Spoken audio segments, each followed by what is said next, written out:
সিরাজগঞ্জে অনুষ্ঠিত হল অটিস্টিক ও প্রতিবন্ধী শিশুদের ক্রীড়া প্রতিযোগিতা ও পুরস্কার বিতরণী অনুষ্ঠান। সিরাজগঞ্জ প্রতিনিধি শাহ আলমের প্রতিবেদনে।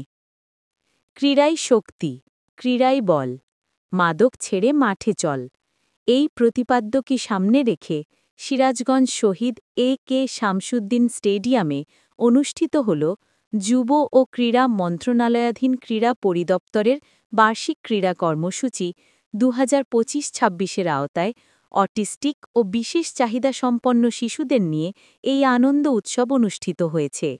সংগ্রহকৃত সহ মোট 5টি প্রতিষ্ঠানের মোট 84 জন প্রতিবন্ধী শিশুদের নিয়ে এই ক্রীড়া প্রতিযোগিতা ও পুরস্কার বিতরণী অনুষ্ঠান অনুষ্ঠিত হয়েছে।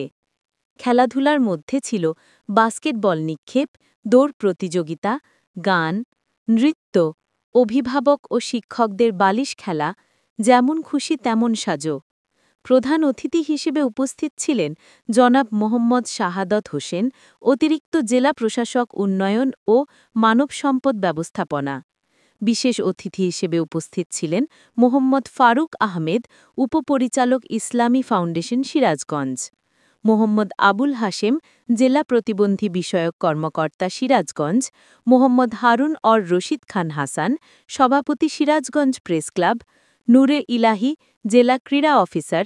ধারাভাষ্যকার মোহাম্মদ আবদুল্লাহ আল মাহমুদ সহ সকল ছাত্রছাত্রী, শিক্ষক শিক্ষিকা ও অভিভাবকবৃন্দ এবং গণ্যমান্য ব্যক্তিবর্গ উপস্থিত ছিলেন। প্রধান অতিথি এবং সম্মানিত অতিথিবৃন্দ ছেলেমেয়েদের এই মনোমুগ্ধকর ক্রীড়া প্রতিযোগিতা মনোযোগ সহকারে উপভোগ করেন। সবশেষে প্রধান অতিথি সকল বিজয়ীদের হাতে পুরস্কার তুলে দেন।